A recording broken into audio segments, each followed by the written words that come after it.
Try. Well, I just started it. Mine says it's going. Yeah. I don't know what happened. Sorry. Yeah, here comes everybody. I couldn't figure out why nobody was on, but I don't know what happened. So anyway, but there it is. Well, I was, but yeah. Okay. Well, I'll see you on there. Okay. Oh, you're on there. Okay. Bye-bye.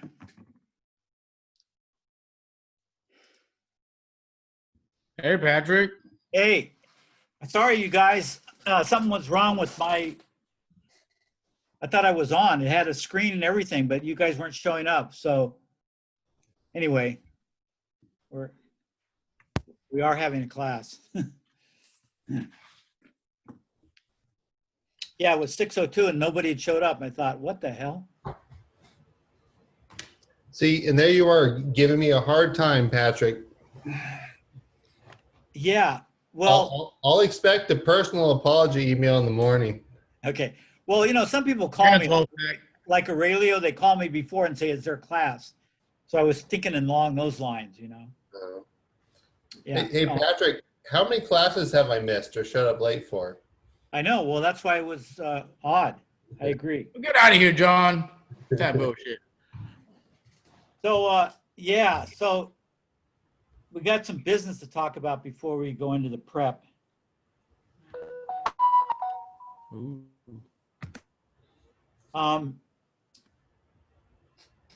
If any of you have tried, I think some of you have tried to enroll in CT112, the blueprint reading. Has anybody tried that? I think I tried it, and for some reason it wasn't open when I did or something. Yeah. Well, it opened up and then it closed again. So this is my dean's idea of how to deal with classes. And I totally disagree, and I told him so. It used to be we had them all open that we were offering, and if one didn't have enough numbers, we let it go to the first class. And I told everyone, look, if we don't get more people, we're gonna have to cancel. And then I would talk to all my classes and we usually get enough people. But they don't want to do it that way this time. So they want to see if we can fill 3 classes. And then if they fill, we can open the CT116 as a late start, which is really shitty because I have to redo everything. A late start class, I have to redo the whole Canvas, you know. Oh. A lot of work for me. But anyway, I looked at the, usually at this time, you know, because we've got a holiday in between, you know, it's not like we start classes the Monday after the last class, which is sometimes the case during the year. But we have that time, so people don't usually enroll in all the classes till toward the end of the break, which is pretty normal. But what I want you guys to do is, and you asked me last week, and I said, don't worry about it, but I've changed my pitch. I want you to enroll, if you can, in all the classes you want to take next semester.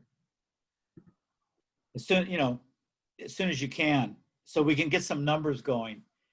And then what I also want you to do, and I'll repeat this later on because people may join late tonight, is I want you to send me an email to me saying if you're interested in the taking the blueprint reading class next semester. So I can start getting an idea of what numbers are involved with that. Okay. Does that make sense? Yeah. Hey, Donna. Hi. Are you okay? Yeah, I'm here.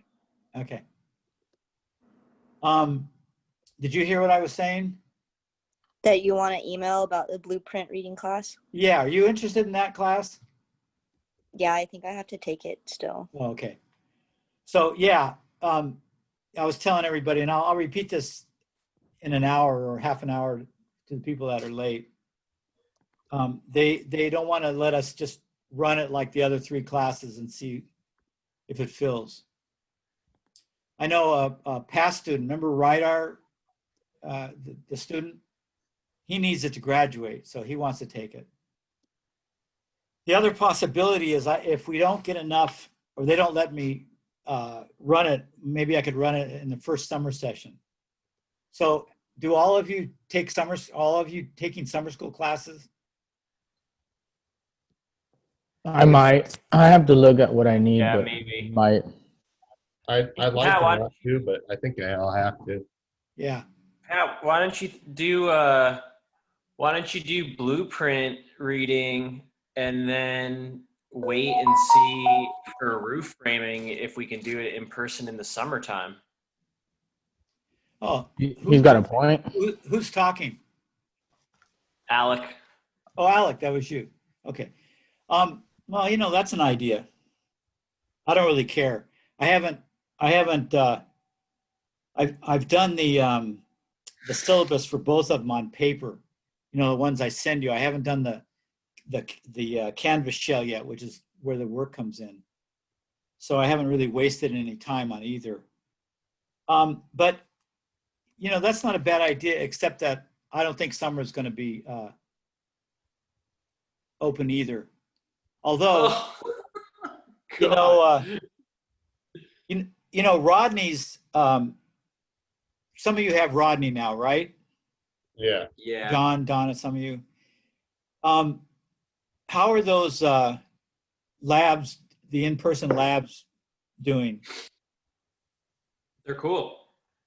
I think it's fine, but it's taken to the point we've dropped enough people we could actually fit in the classroom though. It I had a wouldn't- blast on Saturday.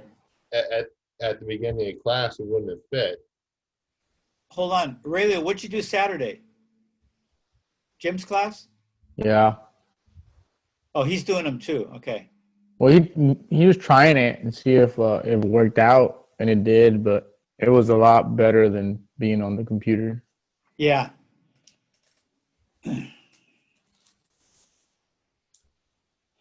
like Alex said, you know, doing roof framing would be great. You know, like you guys showing us right then and there, instead of like doing Zoom. But the problem is at the beginning of class, there's too many people to social distance to fit in there. That I too. guess I'm just thinking. The I other guess I was problem. thinking. Yeah. Well, I was just thinking in the summertime, it's lighter out later. So you like if you have a bigger class, maybe you can do it outside more often and social distance or a hybrid of some sort. When you need to do a lecture, you can kind of go like on off. But you said it sounds like that class is a lot more valuable when we can do it in person. Well, yeah. I mean, they're all hell to do on the online. So, but that one's especially has a lab. You know, the blueprint reading is probably easier to do online because you're just looking at blueprints, right? You're not swinging a hammer or anything. But I mean, when I took it with you, you were walking around helping us, you know, and explaining the little lines and all this and that. So Yeah. it's a lot better, you know. Yeah. Well, you know, the other thing is, even though those are both 3-unit classes, the framing class is 3 units to you guys, but it's got a lab embedded for me. So it's actually more hours for the class. So like remember the 124 we did last summer? Some of you took that. What was it? The Advanced framing. event, no, the weatherization building performance. Oh yeah, I took that. Now, did we do 2 nights a week? I think we Yeah, did. yeah, Yeah. it was Tuesdays and Saturdays, something like that. It Yeah. was a 2 or 3 nights a week, I thought. Yeah, so that's the same size as the roof framing. Now, I don't know if the blueprint reading is that much smaller that it will take less time, but so do all of you here want to take both those classes, roof framing and Blueprint? blueprint reading? You definitely. I want to graduate before I'm 30. Okay, so Damn, you're not 30 already? Wow. Shit.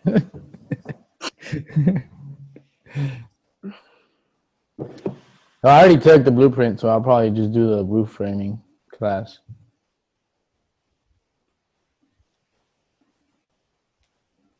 well, it's kind of a quandary, huh? You're kind of all in different places. Yeah. Can we email the dean or something? Or is there something we can do to try to help, or they have no effect? No, Numbers. it used to have an effect, but they're really hard nosed now because of the budget. I mean, it's really hard. We normally do 4 or 5 classes a semester, so when we do 3, we have to back up. You know, it gets backed up, like you guys know, and that's really not great for you guys. I don't have any choice in the matter. The problem is with the pandemic, it's going the other way. You know, it's getting worse. You know, Santa Barbara was just downgraded for our opening up status recently. Well, I tell you what, let's leave the roof framing. No, damn.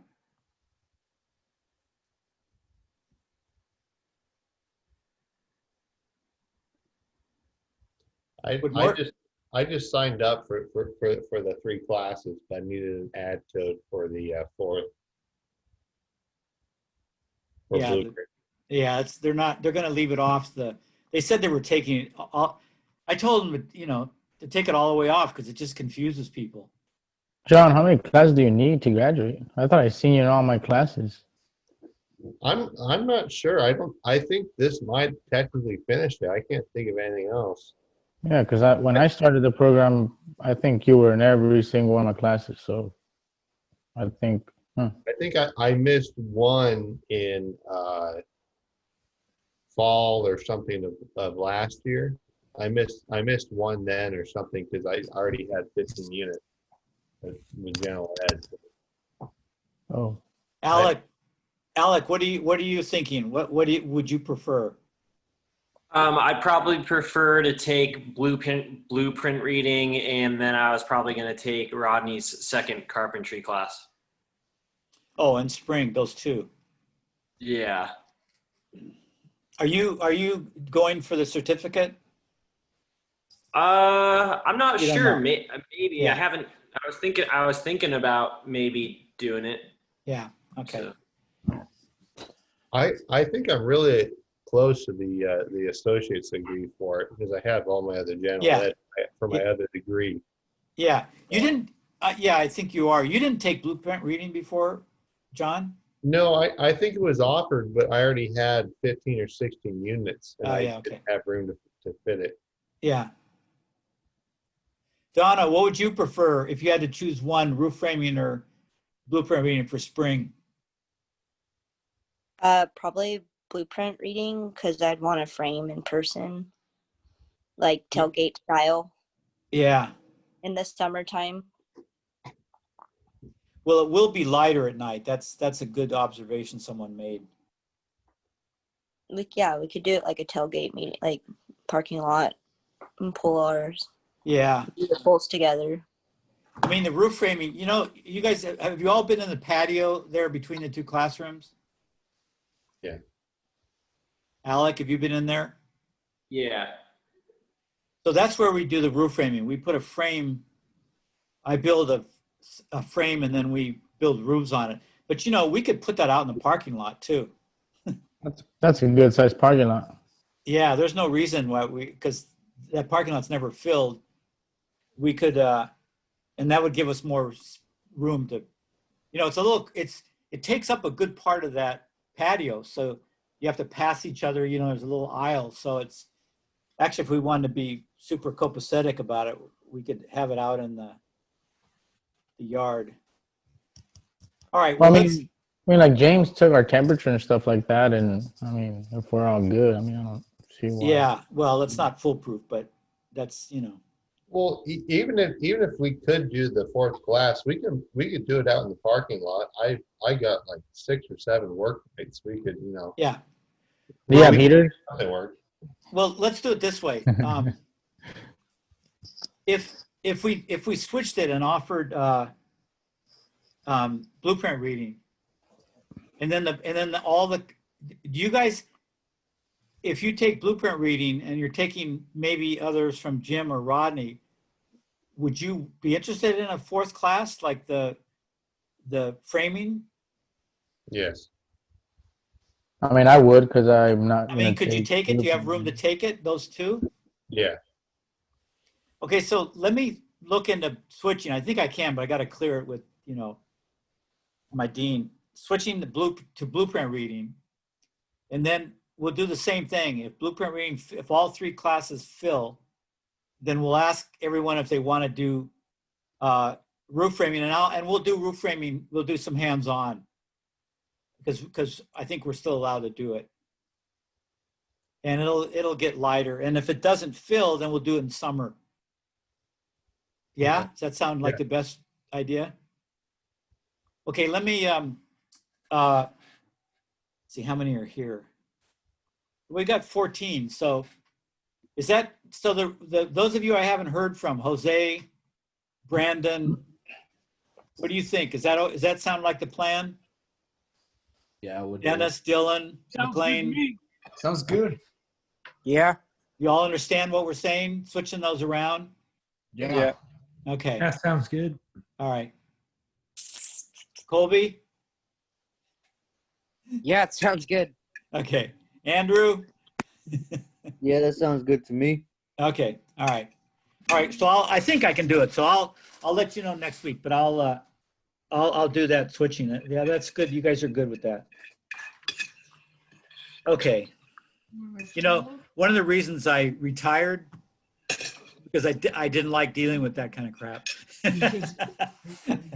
It follows you. It's like stepping in dog poop. The smell's always around.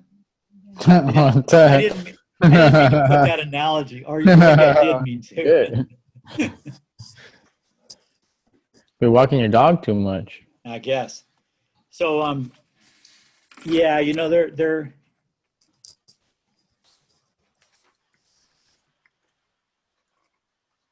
I still give them crap for everything they do because I don't like the way they run our program, but they can't fire me because I'm retired and there's no other teachers. So, all right. So let's get into this prep. Yeah. Yeah. So I took them from a lot of different tests and I had to make up a bunch. I didn't have anything that really covered it. Every semester is different. So I can only use a few questions from past tests. So we've got a lot of papers in there. I'm going to ask you about them. They're not going to be in particular order. Like I'm not going to, the main areas are decking, advanced framing, stairwells, and there's one other. But they're going to be mixed up, okay, tonight. So I'll just talk to you about them. And then on the exam, I'll put them in topical arrangement. So here we go. So I'm going to ask you what a post base is. So just write down these words and make sure you know what they are. Remember in decking framing, there's a post base. And then I'm going to ask you about SDS screws. So the SDS was the first screw that Simpson Strong Tie put out that could take the place of a lag bolt. They had to be made a certain way. So now it's been several years since they introduced that line. They have a whole bunch of variations. They may all have SDS in the name with other initials.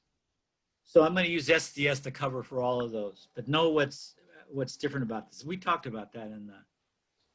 What does that SDS stand for?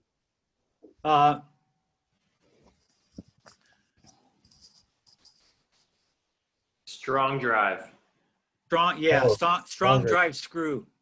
Huh. But, so we're gonna let that stand for all the screws that can be used in place of bolts, not any other type of screw. Then we didn't talk a lot about using sonotube forms, but find out what those are. You may already know. You For say foundation. sonotube? Yeah, for foundations. So you have to look it up. We've talked about it, but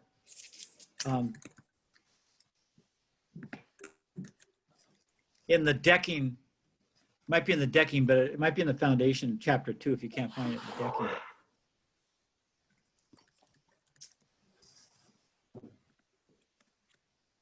So I'll tell you what they are, but I'm going to ask you how how they're used. So they're just those cardboard tubes. They're usually like anywhere from 8 inches to a foot. Well, they can be huge, but for residential, they're usually up to a foot in diameter. Everybody recognize those? Yeah. Yes. Okay. Put concrete in them. Maybe. When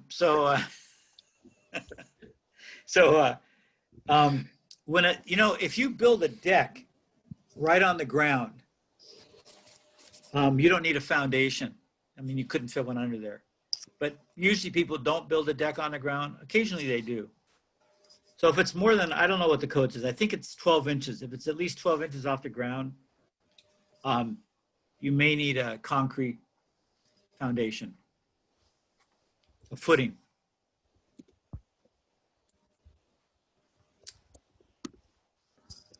Okay, remember on the, so we're skipping around the stair tread. Remember when we were cutting the stringer? And we said something about overcutting it. Mhm. You know, a skill saw has a round blade, so when you cut up to the line on the top, it doesn't make it to the line on the bottom because the blade's round. The code has something to say about that.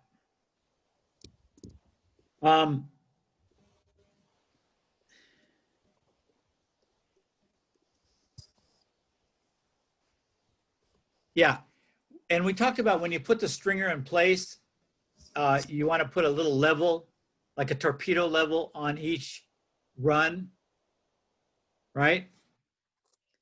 And we mentioned that if the stringer is bowed at all, the board you use for the stringer, the 2x12, then those aren't going to be, because it's curved, your cuts are going to be slightly curved too. So they're not all going to be level. If you have a really straight board, they might turn out level. So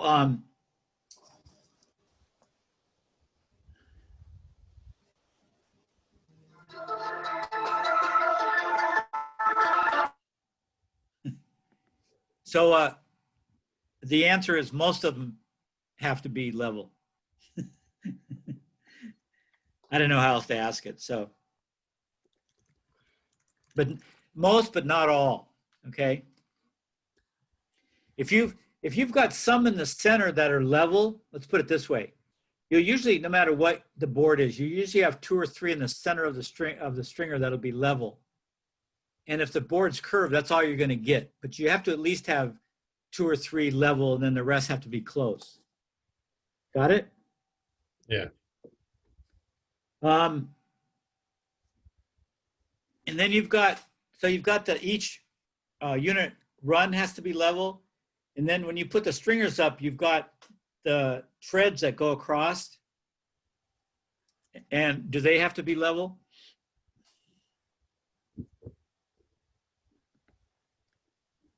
One would think. No. Who said that? Alec.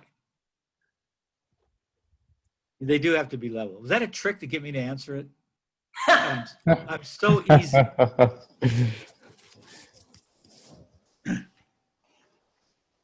Yeah, No, in fact, actually, I they was do. actually about to say something stupid like, can you shim it or something? So it is level, but Yeah. I guess. Yeah. So the inspector is going to put his, or or her level on it.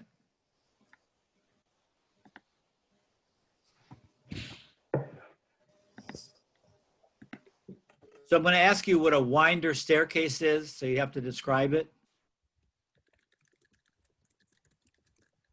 W-I-N-D-E-R. And then I'm going to ask you to name 3 parts of a balustrade. That's a interior stairway railing system. Balustrade, remember, that's in the stair chapter. So in terms of danger in decks, the most accidents they have in decks have to do with the ledger malfunctioning because it rots. You can imagine if you have a lot of weight on there and the ledger's not strong, your whole deck's going to go. So that's been documented as the number one problem. But also the next one is the stair railing falling out and people falling off the deck. A lot of this data comes from drunk fraternity parties.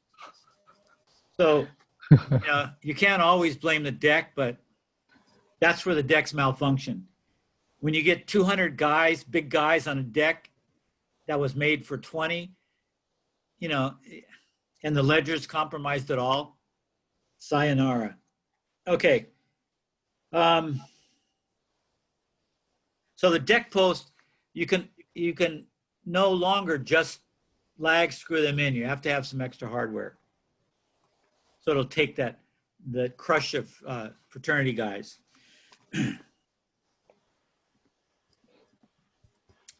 Advanced framing, I'm going to ask you if it's legal, if it's approved by the building department.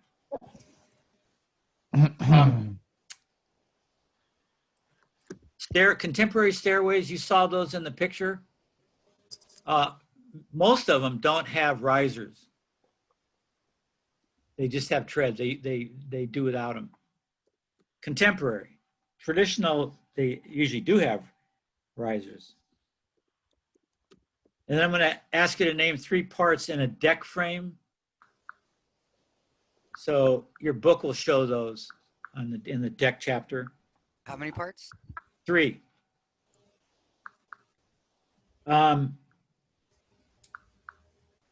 Then, when we used to build decks, I say we, the old school, old folks, we didn't need so much metal connectors. We could nail a lot of things together, toe nail them, stitch nail them. But that's no longer the case. That doesn't work that well because that nailing, when you put a Simpson Strong Tie piece of hardware on, the nailing, the hardware dictates where you're going to put the nails. If you nail it on it, you're going to put them in the right place because it's the only place you can. But if you're toe nailing things together, you may get sloppy or miss or do it wrong. So nowadays they require, most of the connections require metal connectors.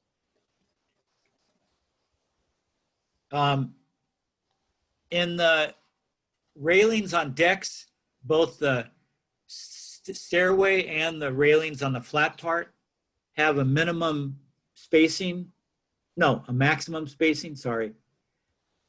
And I'm not going to tell you, the question's going to require you to know what that is. Because Are you the talking answers about between the balustrades? between balusters, yeah, exactly. And it used to be, I think it's 4 or 6, and it varies. But the book tells you 4 or 6, which means that some local codes require 4 and some require 6. Anybody know the reason for that? Baby's head. Baby's heads, exactly. Okay, advanced framing, just know why it's good. And that's a multiple choice, so you'll remember.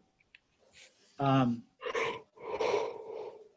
I'm going to give you a set of multiple choice one of which is not a type of advanced framing. Was that a yawn? Don't listen to that. Don't listen to that. That's not how I feel. Aurelia worked really hard at work today. It's Yeah. nothing to do with you. That was good, Joe. I like that. Keep going, Pat. I'm writing everything you say, so come on. Yeah, I know. I knew it wasn't you that yawned, Joe. Don't worry. I got your back. Wait, Okay. what was the last question you said? What's that? What was the last question you said?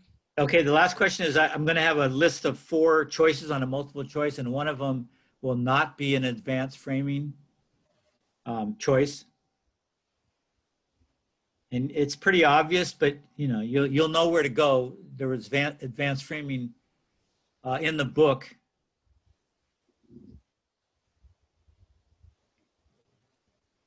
I think we even had a discussion about it. Oh, we did, yeah. But sometimes people fall asleep, watch football games, go have The their Rams dinner. are on. Have to work late, so not everybody hears all the discussion. So I try to. Some of keep us actually work hard. Get out of here. yeah, and some of us don't. Yeah. I'm retired, so I have an excuse. Okay. Okay, and then I have a thing about paper. What should be placed between the exterior wall sheathing and the siding? And I list a bunch of types of papers and stuff. That'll be pretty easy. Nice. Then I want to know what a channel is in framing. Ooh. Like metal channel? No. Good thing you asked. When you have an interior partition and it attaches to an exterior wall, that's where you would find a channel. Is there another name for that? Yeah, there has to be. Wall intersection. You can look in the book, but the question's going to say channel. And it's going to be in quotes, so I'm covered. But traditional framing, it's been called a channel. But again, I think in metal framing, there may be other uses of that word. That's why I'm giving you the prep on that.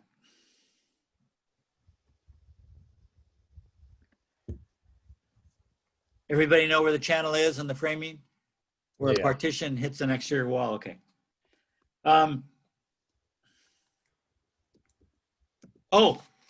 gonna take a 5-minute interim thing here because I'll forget it otherwise. So I looked at your answer to the questions, those of you who answered. And the first one was 7 3/4. So that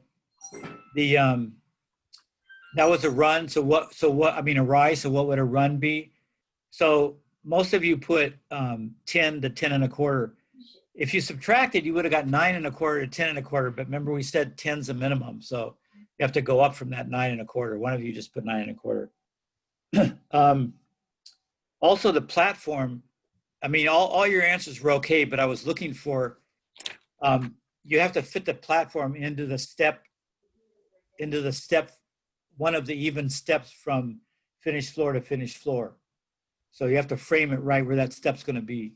So that's the important thing. And then the secondarily important thing, well, it's primary, but is what shape the platform has in terms of how it takes the upper stairway. It can be hooked onto it, so the platform can be a rectangle, or some people like to sit it on it for extra strength, which means you have to build out a little bit. So and then and then the rise. Yeah, it's kind of hard to define the rise. Most of you put, for unit rise and unit run, you put the distance between the edges of the risers or the edges of the treads. If the risers and the treads are the same size, that's okay, but you could also say it's just the cut on the stringer.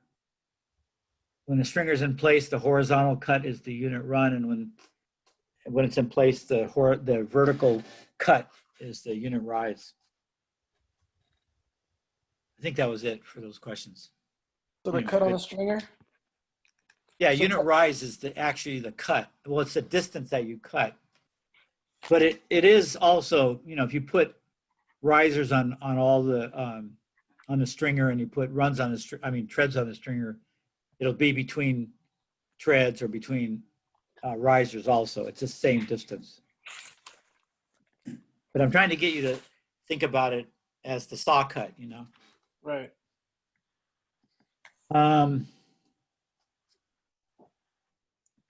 Oh, I asked, why is the stairwell total rise equal to the distance between finished floor and finished floor? I ask you why. I know you all know that that's what it is, but so we've talked about it. So, What, and then I what say, was the question again? Sorry. Can it's we okay. talk about it again? Yeah, the total rise is equal to the distance between the finished floor on the bottom and the finished floor on top. Why? Why is that? Why is that how it's defined? It has to do with equal spacing of steps. Actually, that may even be the answer. I don't know. That's most of the answer. And then stairway, the only stairway that, we don't do a lot on platforms, although in years past, I would go out in the patio and put 3 walls up and build a stairwell with a platform and an upper stairwell. That's what we used to do when this was a hands-on class. But often the emphasis, if you look on the YouTubes, is on just a stringer, a single run stringer, which is actually pretty rare. And it's not so rare in New England and up north because people have basements, and basements are usually not as finished as the upper floors. So they put a bare stringer with just treads on it that goes up often. But most places there's platforms because you don't do a one fell swoop. You go up and turn once or twice. So one of the questions is going to say any stairway that turns will have a platform, right? Or a landing, right? Can we call it a landing? Yeah, you can call it landing, either one. Hey, so check this out, Patrick. I was in a house. Yeah. My buddy's in a house, and or at least the one that we built a long time ago.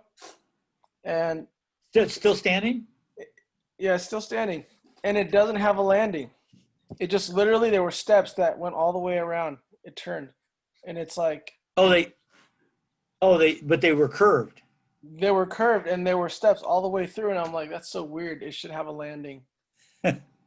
In our development, I told you, we have some of the models, the model more expensive than mine, have a double entry, the living room's double floor. Yeah. And they have one of those, Gone with the Wind curved stairways, the grand. It's Yeah. curved. And those are okay until you get old, and then those are a bitch to go up. I know some people, I think my grandma fell down the stairs once. And like, Yeah, not good. yeah. So if you fall, it's also less to go if you have a landing. So So you said every single staircase that turns needs a landing? no, that turns like at a right angle. You just mentioned one that turns a curve. That doesn't need a landing. I wasn't thinking of one of those.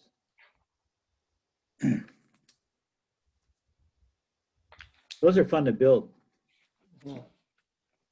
But when I did stairs a lot when I was younger. That was one of the things I did. And I built a number of curved ones, and I would just figure it out, on the spot, and just build like a bunch of goal posts that curved, and then those would be and then connected them. As long as you couldn't see the framing, you could do all kinds of stupid stuff. I mean, structurally sound, but it wouldn't look good, but you're not looking at it. But now most people have stairways like John was saying. They're made in the factory. You give them the dimensions and they just ship out a spiral stairway. So, I mean, I don't know. Is that better? It's better for probably the client. It's probably cheaper. I don't know. And it allows contractors not to have crews that know so much.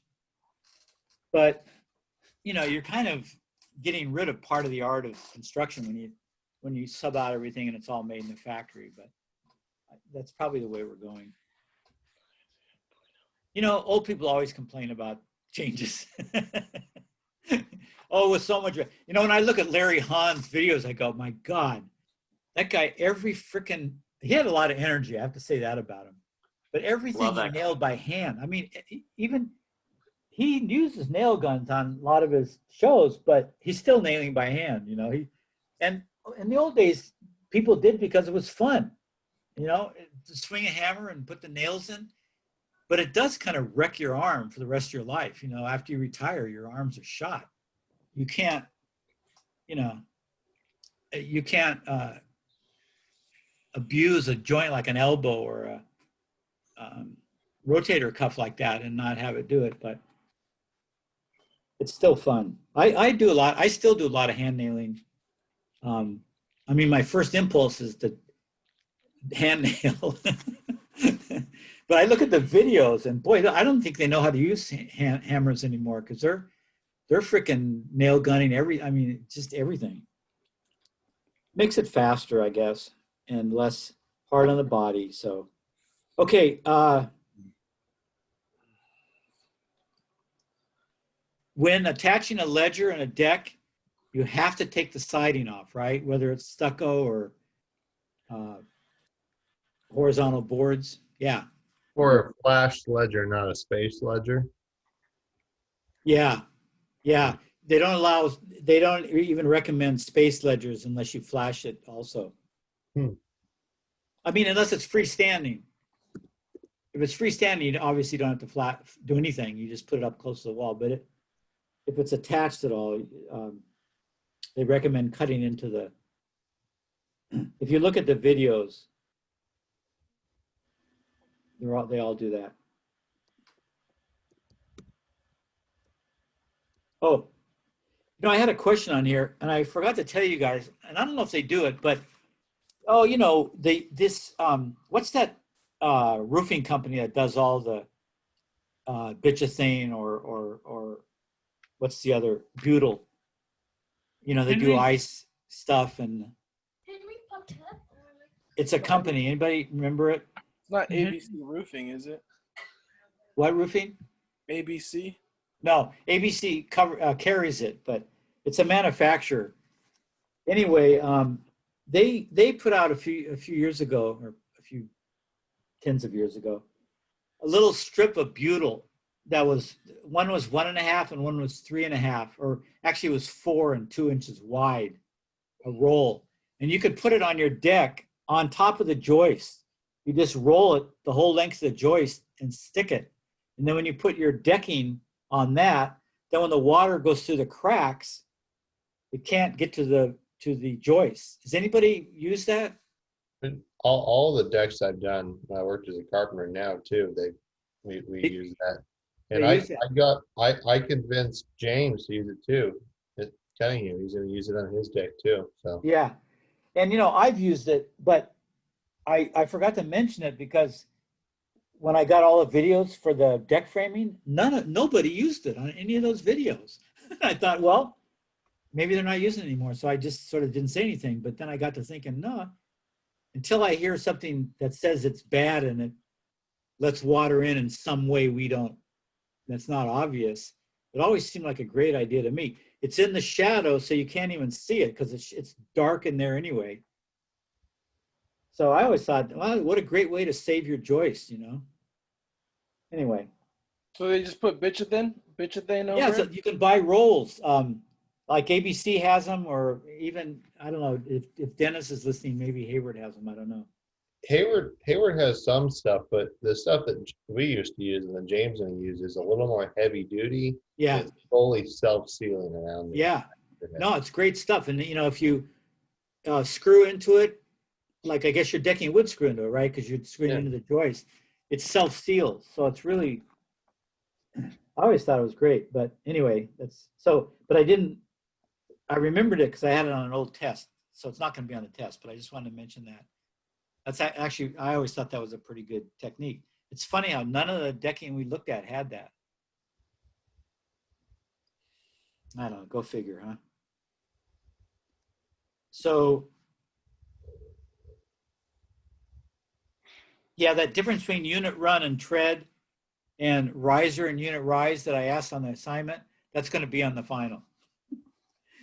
So know what those differences are. And it's all in that handout. And it's in the book too. I think there's a picture that has an arrow pointing at this is unit rise, this is unit run, this is tread, this is riser. So you can't go wrong if you consult that.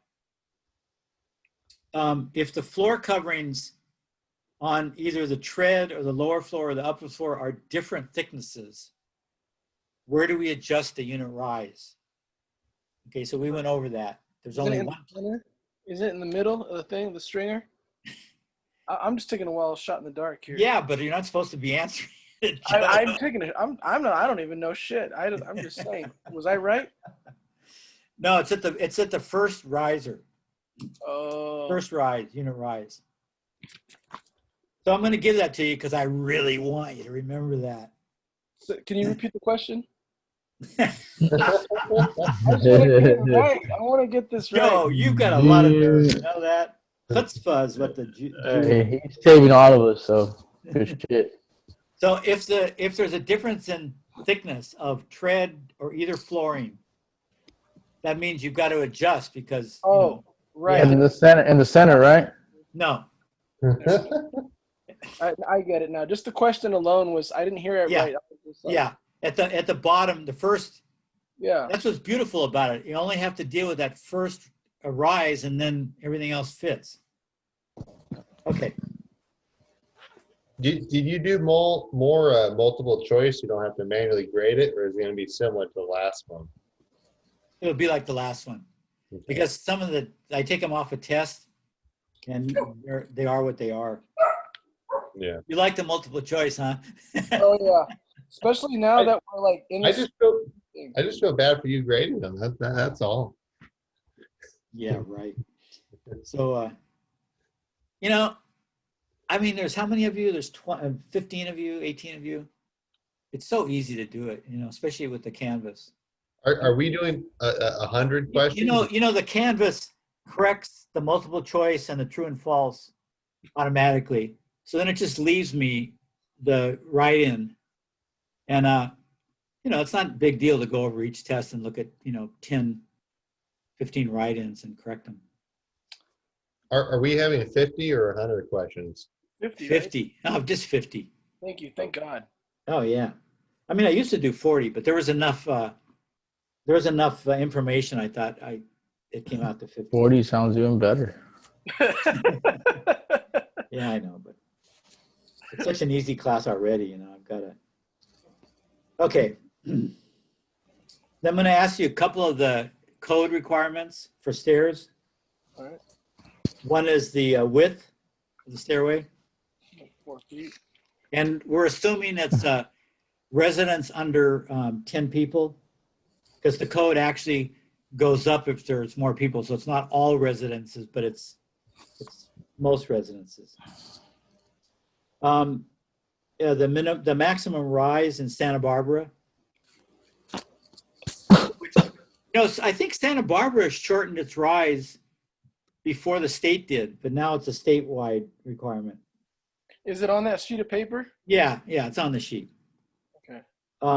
And then the ratio for unit rise, unit run, that's on the sheet too. That's the one we've been using.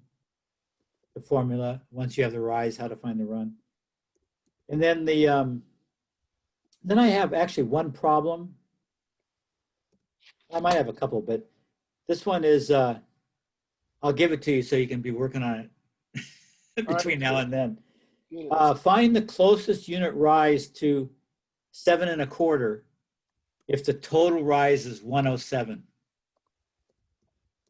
So there's two ways you can do. You can say, well, that's only one, and I can afford to lose one, and I don't want to fool with that. That's one approach. Do you say 107? Sorry.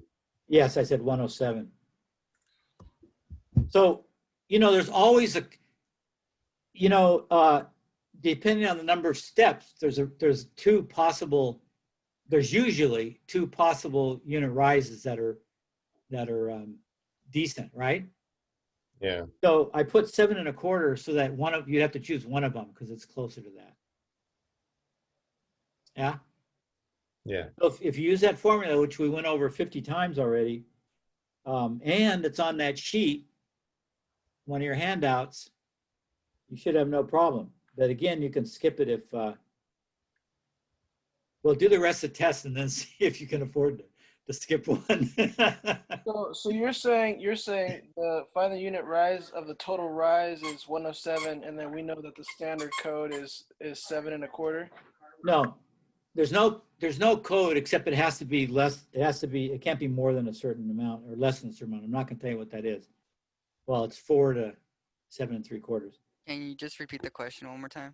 Yeah, find the closest unit rise. So I could have said find the unit rise of a total rise of 107, but depending on how many steps you have, those are two different answers.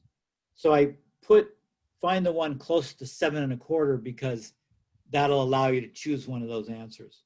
Choose one of those number of steps. Can you And I repeat the picked- answer again? Repeat the answer again.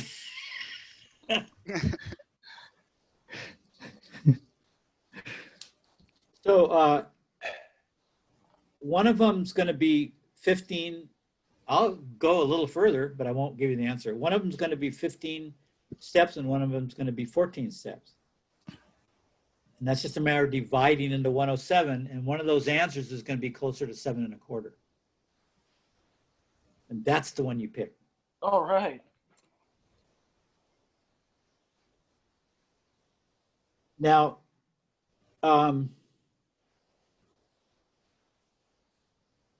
you'll notice that I didn't ask you to put it in 16ths. So you could just divide it and give me a freaking decimal. But I'll be happier if you convert that decimal to a 16th, Yeah. fraction of 16ths. Yeah. And that's on the handout too, right? To solve. What's that? That's in the handout too, to turn it into 16. Well, Well, yeah, it's that proportion, crisscross. It is the over crisscross proportion. That's yeah. Or 15 is so close to 16s, you could just take that as a 16th. Anyway, then what's the maximum difference by code between shortest unit rise and tallest unit rise? That was on that government checklist that you got. In other words, none of the small, it's hard to express that because they say this, they originally said, and they may even say this in the code, the difference between risers can't be more than blah, blah, blah. That's the answer I want. But, but if you had that difference in each one going up, by the time you got to the top, you'd have 6 inches difference. So the best way that I figured out to put it is the smallest unit rise and the largest unit rise can't be more than whatever that requirement the government says in size. You might have a bunch in between there, but the smallest one of all of them and the largest one of all of them can't vary more than whatever was on that sheet.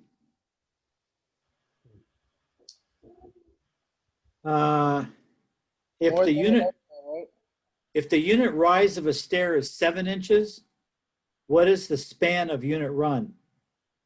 Now I say span because you're using the 17 to 18. So you just got to subtract 7 from that to do the span, yeah? 7 from 17 and 7 from 18. Okay, and then if we want to install a 1x8 finished stringer, that's that trim that goes along the steps and connected to the wall. If we want to use one of those between the stair and the sheetrock without cutting individual runs and rises, what can we do? Do you remember that? It's called, we have to space it. And then you have to know how much to space it. So stair treads, there's a true and false. Stair treads must have a nosing projecting past the rise. So that's on one of the lists too. And then stair stringers out of Douglas fir wood can sit directly on concrete floors, true or false?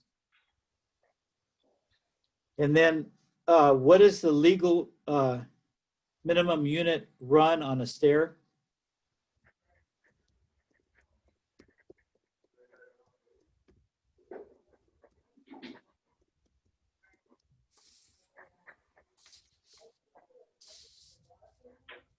Oh, rake wall, that was the other area. Oh boy, you love those, huh? A rake wall is a wall with a sloped top plate, true or false? Rake walls can be drawn full size on the floor sheathing with chalk lines. We did that, right? In rake wall construction, that's true and false also. In rake wall construction, what is important is that the full length studs laid down in place on chalk stud outlines must be parallel to each other and perpendicular to the bottom plate, true or false? Name two ways, here's another decking one. Name two ways or directions decking screws go into deck boards. So think about that. Remember the different ways they were screwed down? And then we have a list of decking material, and you're to circle all of the ones that are used. So you could circle all of them or just one, depending on. And then true or false, a calculator can be used to figure the heights of rake wall studs. When rake wall studs are evenly spaced, like 16 on center or 24 on center, the increased height of each one varies the same amount. So remember when we did the math? When you go from lower to higher, each one rises up. Is that the same amount that it rises up? So it's that same amount longer than the one before? True or false? Oh, I've got one on outside structures. What is the difference between a gazebo and a pergola?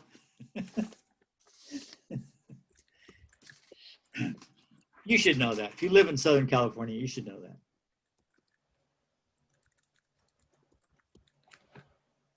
Oh my God, is that it?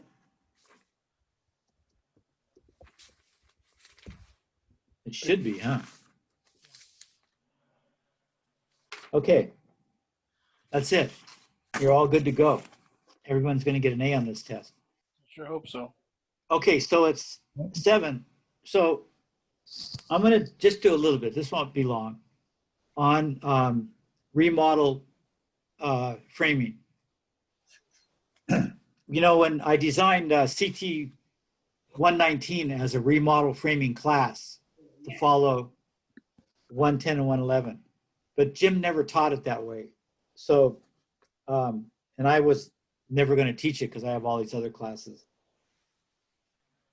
So, but I always wanted, there's a lot of tricks and techniques and tips to remodeling that are different than just framing, because you've got to match in a lot of ways structures that are already there. A lot of times you're just adding a room or you're taking a wall out or whatever. So you still got an existing house, which sets the tone for a lot of your trim work and things like this. So, so let's talk about those.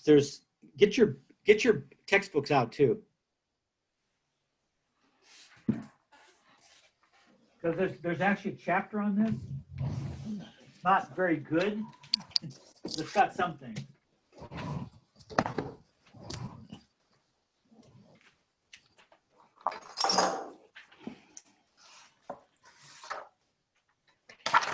So that would be page 757 in the 12th edition, 757, and 777 in the 11th edition. Just let me know when you got it. What was the 11th edition? 777. 777.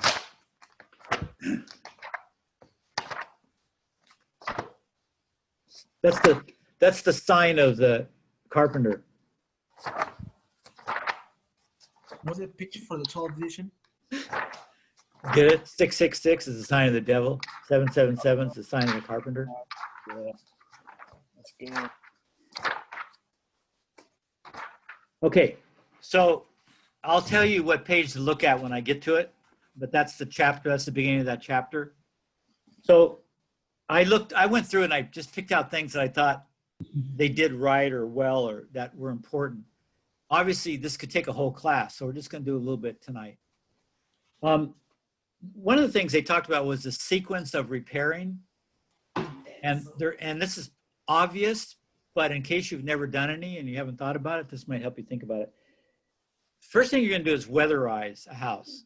So if you're going into an old house that needs repair, if you don't weatherize it, then the weather's going to get wet or whatever, anything you do. So you gotta make it safe from the weather. So that's always the first thing you do. So if the roof's totally leaky or caved in, you may not do something permanent, but you got to do something to that roof. Either put tarps over it or whatever to weatherize it. Then you do structural stuff, obviously, and you start at the foundation and work your way up. Because if you don't, then when you change the foundation, it may alter the work you've done in the middle of the house. So that's pretty obvious, but that's, remodeling's a big sequence thing. The way you do it and the way you make money and not lose money is having your sequence right.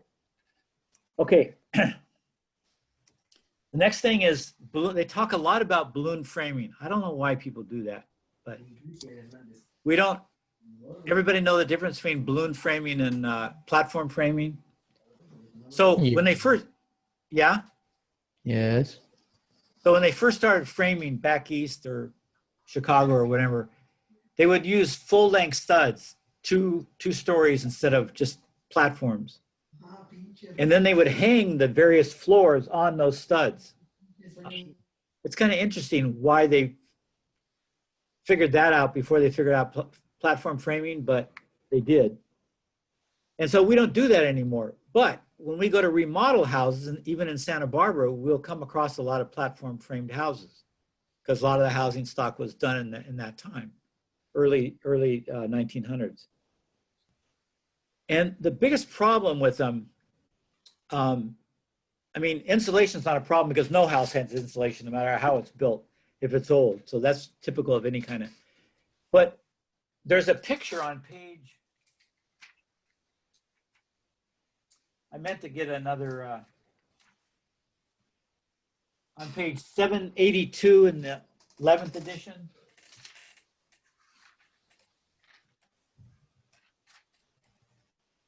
Oh. 763 in the 12th edition. And it's a picture of a balloon frame, and it shows the floor is hung on the frame, but it's not really accurate in the attic, the top floor, because it has a plate going across, and they may have done that, but the ones I've seen, they didn't use a plate, and they hung the ceiling of the attic on the studs, just like the other floors, and they put and they nailed the rafters to either those joists or to the balloon frame studs. What that does, they didn't use a top plate, so the wall cavity was open at the top. Now they show putting they did put fire blocks on the lower floors, but they didn't always put them on the attic floor for some reason. And so a lot of times I have my 124 class, we actually had some pictures, and I was going to get them out, but I didn't have time, that show what it looks like from an attic, and you'll see studs coming up and there'll be nothing between them. The sheathing and whatever purlins or whatever else on the roof keeps it from separating. Plus each floor has a ledger that keeps them from spreading. So There's no worry about that. But air can come up into that channel, up into the attic. And if there's an opening like that, then the hot air will just find that and leave. So the biggest thing with platform framing is going up in the attic and plugging those damn stud bays. Right. You know, you can put caulking around rigid insulation and put that in, or there's any number of ways, but that's probably the main thing with platform framing that you have to worry about.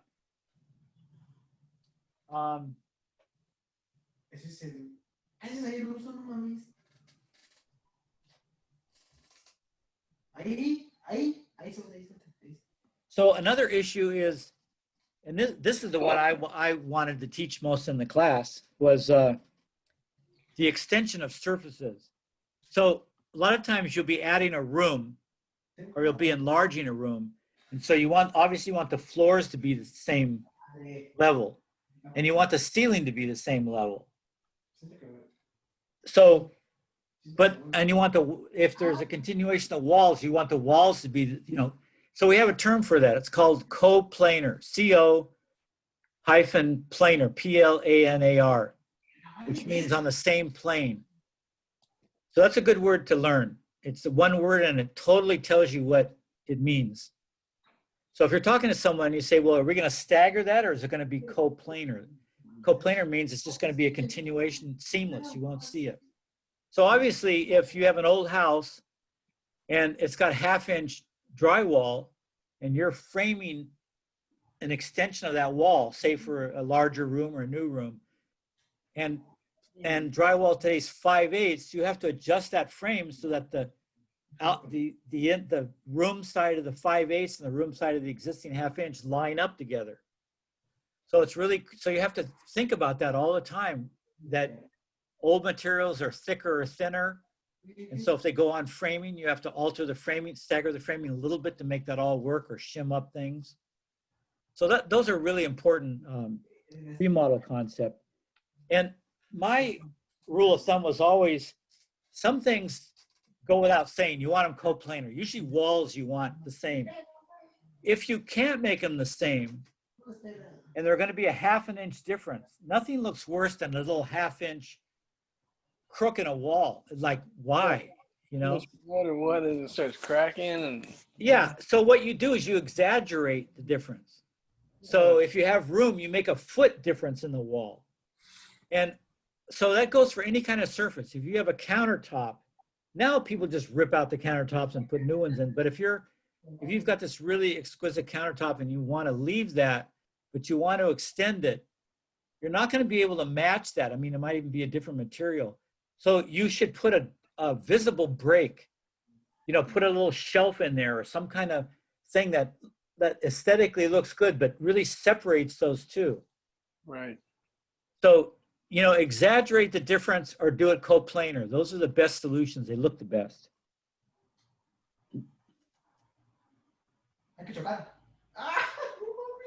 And then the last one was, in the book was, well, there's a bunch of sections, but they revolved around removing an interior wall. So that's finding out if it's a bearing wall. So, I look at all these real estate and building shows. I don't know why. You'd think I'd have enough of it with a lifetime of building, but mostly I like to watch them if there's someplace like Tennessee or someplace I haven't been. I like to see what the country looks like. You learn a lot about people and cultures with any kind of show. So the building shows are no exception. And they're always saying, "Oh, guy, is that a bearing wall? Are we going to be able to remove it?" There's always a big panic, which is all bullshit, because you can, bearing wall means nothing. It just means you have to frame it differently. It doesn't mean you can't do it. They're all going, "Oh, we can't move it. It's a bearing wall. Let's find another one that's not bearing." That's all nonsense. So the one difference is when you have a bearing wall, you have to support the bearing while you're remodeling it. That's the only difference. Otherwise, you could just go ahead and take the wall out and nothing would fall in on you like the next floor. But if the next floor is bearing on that wall and you remove it, you're going to probably die. So you do need to find out if it's a bearing wall, only because that's the way you're going to approach it in terms of taking it out. So you're going to build a temporary holding wall, right? If it's a bearing wall, because you have to temporarily support the joists that are going across that room. Yeah? Everybody's done this or understands what this is? Yeah. Hey, can whoever's not muted mute yourself? What's that? There's someone that's not muted that keeps talking. Oh, I don't think you can hear them because you're talking, but it's yeah. Okay, everybody get out, mute if you're carrying on a conversation. Actually, you shouldn't be carrying on a conversation unless it's an emergency, then mute. Okay. So bearing wall, if you look at the videos, I have one to show, but I may not even show it tonight because I know we all want to go. It's hard to find a good thing for removing a wall, but sometimes some people will put a plate down on the ground and maybe or maybe not nail it into the floor. If they're working in a real nice area, they maybe don't want to damage the floor. So they will put a plate down but then they'll put the top plate up against the ceiling and they'll nail it. And then they'll just fill in with studs. That's one way to do it. I don't think that's the best way, but it's one way.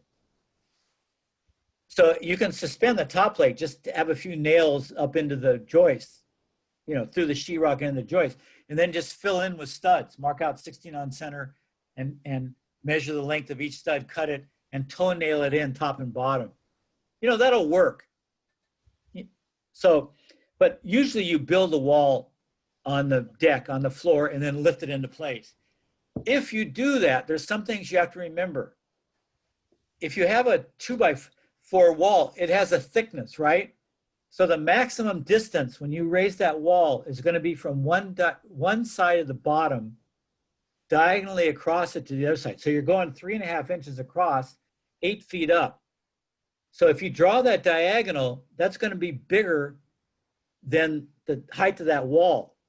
So if you build the wall, the height that you have in that room up to the ceiling, you're not going to be able to stand it up because it's got to go through that diagonal on the way up. And that diagonal is longer. So it's going to hit on the way up. Well, the old way was just to go fuck it and take your sledgehammer and make it go in. But you could really damage the ceiling. And you don't want to do that if you're going to continue using it. So you have to come down a little bit. Now I saw a guy, usually you can just come down an inch and that's usually enough in an 8-foot ceiling. But then you have to shim it. You get it up and then it's an inch short. You were able to get it up, but now it's short because it's straight up. And then you have to just stick shims in it. That's what a lot of people do. I've done that a lot of my life. There's another way, and that is to measure the full height and then subtract 3 plates instead of 2 plates. Build a wall with 2 plates from that height, and then you're going to be 1.5 inches short. So then you're going to stand that wall. You're going to stand that wall up, and it'll have passed that high point on the angle, but it'll be 1.5 inches short. Then you lift it up and put this third 2x4 on the bottom. You just lift that up and squeeze it underneath. So I'd never heard that before. Has anybody done that? A 3-plate temporary wall? So Yes. it seems like a pretty good way to do it. I've seen the way they shim it. Because then you have like the subs walking around and then they're kicking on the shims and all this other stuff, Yeah. So it's like I get the point of building it and just standing it up, but to me, I think the bottom and top plate work a little better. You mean to do it in place? Just toenail it in place? I Yeah. haven't worked on a lot of places I've worked on. They're not flat enough. You can just build one wall and get it. Yeah. Get it up. Yeah, and have it be tight all the way. So Yeah. I used to build them and then put carpet on the top against the wall. I mean, there's a million ways to do it. So, but yeah, if your joists crown differently, right? You've got a 10-foot length, say, or longer, and you got a series of joists. If they're crowned differently, that sheetrock is actually going to ripple a little bit. Usually you won't be able to see it because they're not crowned that much, but it could be an eighth of an inch or even a quarter, and it could affect how your supporting wall fits. So yeah, those are all, mostly you start doing it as a carpenter and you stumble upon the way you like best after 2 or 3 times of doing it. So, but almost everybody builds it the full height and then can't get it up. You know, it won't pass that angle. So that's a good thing to know ahead of time. Then the last part of that is the design part. Where are you going to put that beam? So say you're taking out a wall because you want an open space. If it's a bearing wall, you've got to put a beam in where that wall was, right? Because the joists are bearing on that point. And you've got 3 choices with that beam. You can put it into the room, sticking down so that the joists rest on it. That's the easiest one because you don't have to do anything to the joist. But a lot of people don't like that look. They want it coplanar. They want the ceiling just to extend out. So then you have 2 choices. You can put the beam above the joist and strap it to it. It's called a saddle approach, and that's in your book. The page would be 792 in the 11th edition and 771 in the 12th edition. Have you ever done it that way? No, I might have. You know, I can't remember, but I might have. I've done a lot of beams, so I probably have. I've never seen that done. Yeah. Oh no, I've seen it done, and I've probably done it. And then there's the one where the beam's at the location of the joist, so you have to support the joist on both sides, and then you have to cut the joist so you can get the beam between them. So you snap a line, you cut all the joists, you stick the beam up, and then you hang the. Yeah, I've done that. Yeah, then you It hang. works. Yeah. What's the point of doing the saddle rather than cutting them? Your sheetrock's less likely to crack there. No, you don't have to cut all the joists. You just put the beam up above them, and that's it. It's less work. Well, I don't know, because then you have to strap them, so maybe it's not less work. But maybe you don't have to build a supporting wall then. Well, You have to anyways. If no, you have to anyway. But here's the weird thing: is you can't get that beam in. A lot of times you can't get it up beyond the joist, right? Before destroying everything else. Yeah, I mean, where would you put it in? At least when you're cutting those, you're making an access from the bottom. So, but there are times when that's useful. Just bank that in the back of your mind as a possibility, and your whole lifetime of work, there'll be a time when, oh, this is perfect. We're going to do it this way. But usually people put the beam under, or it's funny, if you look at those building shows, nobody ever wants it under.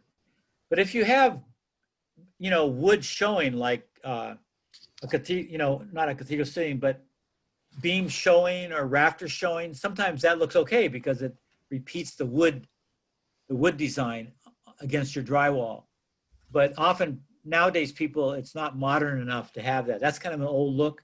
So they say, no, we want it coplanar. We want the ceiling to continue seamlessly. So those kind of styles change over time. Any questions about that stuff? All the questions. I still don't know why people do that over the joists. Or, you know. Well, I'll see if I can find out. Yeah, you don't see it very often, but you do see it once in a while. This is the only thing we've covered that I do normally, which is remodeling. So, at least for. Where was that in the book? Oh yeah, it's on 792, the 11th edition, 771 in the 12th edition. Let's see what it says.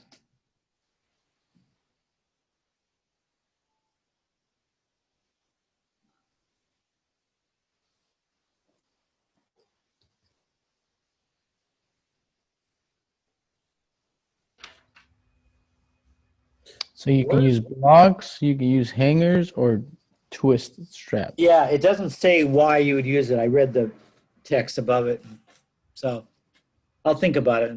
On 773 in the 12th edition, what is a jam clip? That looks like the worst Oh, thing. you know, both books have those, and they have different shape. They have different kinds of jam clips. That's kind of That is the worst way to hang a door I've ever seen. Well, I don't know. I mean, I've never done it that way, but I was trying to, remember. The worst way I've heard hung is a super ton glue. of doors. The nice thing about it is, I mean, shims are a pain in the ass, I think, but you just kind of get used to it because that's the way it's normally done. But Rodney had the guy that owns Trimworks come in and hang a door, yeah, I know him. Yeah. and he's been on a couple of jobs I've been on, and they hang all the doors with 15 gauge nails, and that's for hollow core, and that's fine. But you got a couple kids swinging on that door, even that with shims won't hold it up. I'm a trim screw or deck screw guy behind the hinges. This seems like it's horrible. So Yeah, I wouldn't shoot it with an LS. So what's the guy from Trimworks? I hired him. I can't remember his name. I don't know. Who's the guy who comes in from Trimworks? What's his name? I can't remember what His name his is Jerry DeHogue. Jerry DeHogue. Thank you. Yeah, Jerry and I have known each other. I originally hired him to do this.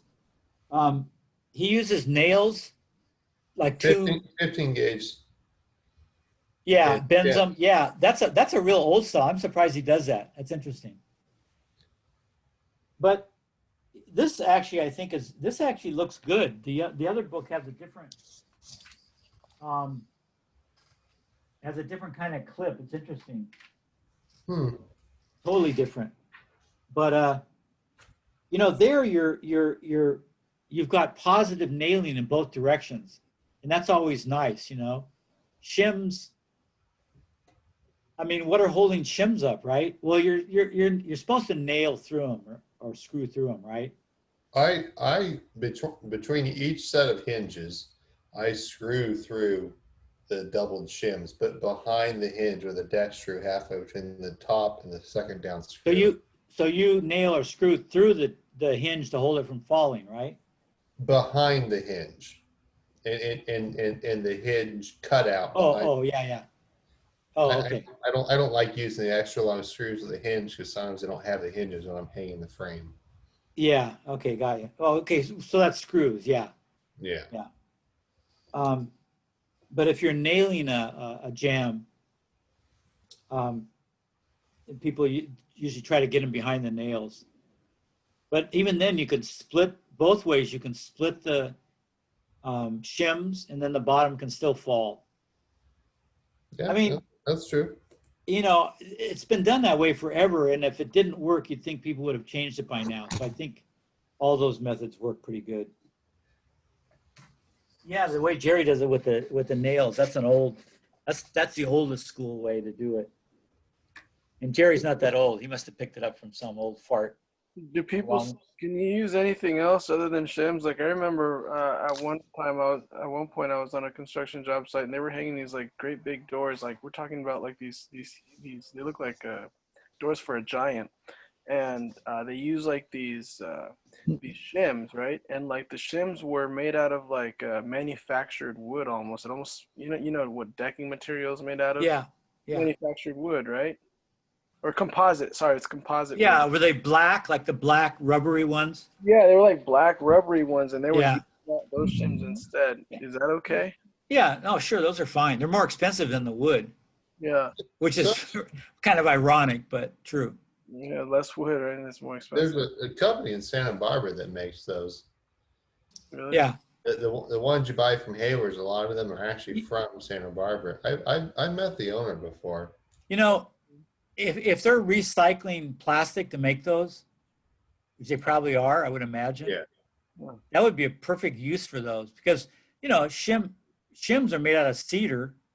And even though they're probably made out of cedar scrap, although you never know because a lot of times industry just takes whole trees to do that stuff. We don't have cedars running out. Our cedar forests are running out. So. Wait, they are? Well, yeah. I thought that for every one that we cut down, we planted 10 trees. Is that a bunch of baloney? Yeah, well, the forest doesn't always believe that. But you know, they used to have lumber yards like Hayward or any of those in town. Used to have cedar 1x12, 1x6. You could get any dimension lumber in cedar. And it was beautiful. It's a softer wood, so people couldn't use it for framing, and it's not a wood that it was usually always, well, not always, rough sawn or not.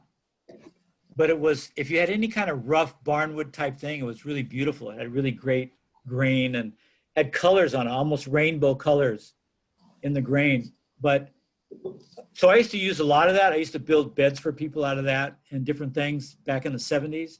But over the years, I noticed that it just trailed off. And now, you know, you can get aromatic cedar for closet lining and stuff. And you can get some cedar, but I think we've gone through a lot of the forests. Well, if one of you wants to devote your life to replenishing cedar, that would be a noble thing to do. So feel free. The bills, though. Okay, you all feel ready for the exam Monday? Of course. Yes, sir. Okay, so I'm not going to have any homework or blog because I want you to, I am recording, right? Yeah. I want you to study for this and do good on it. And I will try to figure out the next semester's offering so I can tell you next week. And we'll go from there, okay? Sounds good. All right, go get something to eat or have your long-awaited cocktail or That curl little up pop with is weird. curl up with your dog, wife, or husband, or girlfriend or boyfriend. And I will see you Monday. All Did right. you figure out what happened with Zoom earlier? No. Night. Good night, Donna. Nah. Nah. Sometimes I start a Zoom up. I go to that page and then I start a new Zoom for right that time, so I can see, because I have to, as the sun changes over the year, the light in the room's not good for the Zoom. So sometimes I do that to get it ready before I get on the Zoom, and I may have done that and confused the two. But I'm not going to try to track it down because it's not worth it. Yeah. I already apologized to you guys, so you're good. Okay, see you next. Except for John, I owe him more, I guess. So I will Okay. see you guys next week. All right. Right. See you, Patrick. All right, Have a bye-bye. good night. Hey, Patrick, what time are you gonna put the exam on the online? Well, I usually do it like an hour early. Yeah, that makes it really nice. I at least have an early night. Yeah, I'll do it at least an hour, maybe earlier, so Okay. so people can get a head start on it. 5 o'clock or so. Yeah. Okay. All right. Yeah, good question. Okay, thanks. All right. Patrick. See you guys. All right. Good night. Hey, Patrick. All right. Good night, you.